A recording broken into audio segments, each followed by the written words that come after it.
আইটিউব India চ্যানেলে স্বাগত। Bankura university MDC 3 পেপারে সাজেশন দিচ্ছি বিকম থার্ড সেমিস্টার অডিটিংয়ের। বন্ধুরা, যা সাজেশন দিচ্ছি এখান থেকে তোমরা অবশ্যই কমন পাবে। প্রথম অধ্যায় থেকে একটু বেশি প্রশ্ন পড়তে হবে, বাকি অধ্যায় থেকে হয়তো একটা দুটো করে প্রশ্ন পড়লেও হবে। তো সাজেশন শুরু করছি, অবশ্যই কমন পাবে। সংক্ষিপ্ত প্রশ্ন এই অধ্যায় থেকে পড়বে। হিসাব রক্ষণ ও হিসাব নিরীক্ষার মধ্যে পার্থক্য করো। দ্বিতীয় প্রশ্ন, হিসাব রক্ষণ এবং নিরীক্ষার মধ্যে সম্পর্ক কি? নিরীক্ষা কাকে বলে? নিরীক্ষার পরিধি আলোচনা করো। এখন 1 নম্বর এবং 2 নম্বরের প্রশ্নের উত্তর কিন্তু প্রায় সমান। যে কোনো একটা ভালো করে পড়লে পরেরটা বানানো যেতে পারে। রচনাধর্মী প্রশ্ন পড়বে। নিরীক্ষার সুবিধা অসুবিধা আলোচনা করো। অসুবিধার জায়গায় সীমাবদ্ধতা শব্দটা থাকতেও পারে। এই অধ্যায়ের সবচেয়ে গুরুত্বপূর্ণ রচনাধর্মী প্রশ্ন হচ্ছে মালিক ও বিনিয়োগকারীদের স্বার্থ রক্ষায় নিরীক্ষার ভূমিকা আলোচনা করো। খুবই গুরুত্বপূর্ণ প্রশ্ন। পরের প্রশ্ন, নিরীক্ষার সামাজিক উদ্দেশ্য কি?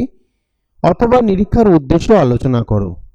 দুটো প্রশ্নের মধ্যে তফাৎ হলো যে নিরীক্ষার বিভিন্ন উদ্দেশ্য রয়েছে। অর্থনৈতিক থাকতে পারে, সামাজিক থাকতে পারে, বিভিন্ন উদ্দেশ্য রয়েছে। তার মধ্যে শুধুমাত্র উদ্দেশ্য আসতে পারে, সামাজিক উদ্দেশ্য আসতে পারে, আবার টোটালটাও আসতে পারে। যাই হোক, এটাও গুরুত্ব রয়েছে।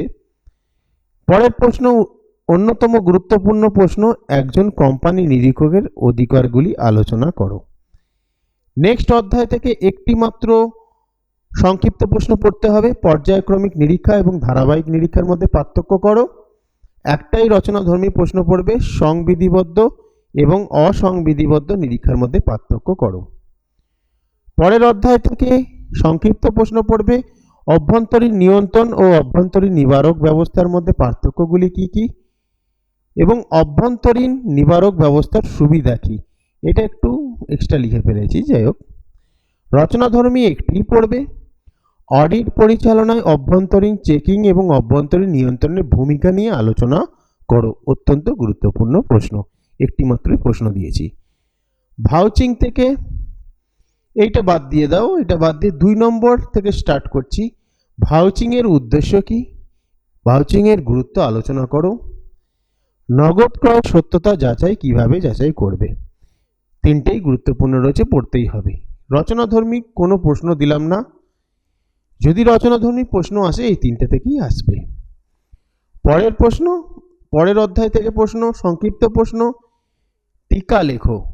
Verification of contingent asset and contingent liabilities. রচনাধর্মী প্রশ্ন পড়বে, নিরীক্ষায় সম্পদ ও দায় যাচাইয়ের গুরুত্ব নিয়ে আলোচনা করো। এই হলো তোমাদের সাজেশন। প্রশ্নগুলো ভালো করে তৈরি করো, এগুলো পড়তেই হবে। এগুলো সবচেয়ে গুরুত্বপূর্ণ, সিলেবাসের মধ্যে সবচেয়ে গুরুত্বপূর্ণ প্রশ্ন, এগুলো একটাও বাদ দেওয়া যাবে না।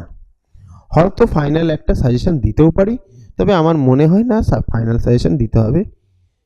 আমি পরে তবুও একটা আলোচনা করব। যদি মনে হয় যে ফাইনাল সাজেশন দেওয়া উচিত, অবশ্যই আমি ফাইনাল সাজেশন দেব। ভিডিওটা ভালো লাগলে লাইক কমেন্ট শেয়ার করে দিও।